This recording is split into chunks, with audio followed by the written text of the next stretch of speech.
Hey! What's up, America? It's me, Brandon, and this is a new skit that me and Tyler made up. It's called Crazy Shit That I Heard My Neurotic Brother Say to Random People on the Street. Really hope you like it.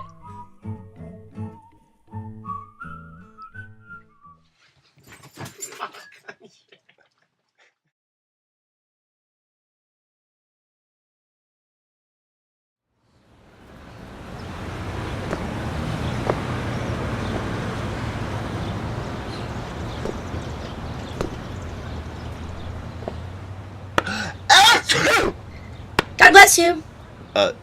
Hey, excuse me, what'd you just say? I said God bless you?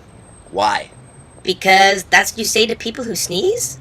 Do you even know what that means?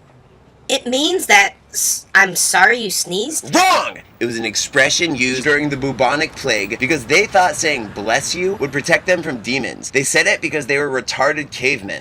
So, are you a retarded caveman or are you just totally fucking ignorant? You know what? You're a piece of shit, and I hope you die of AIDS. See, that's what I say to people when they sneeze. Fuck you! I am so lonely.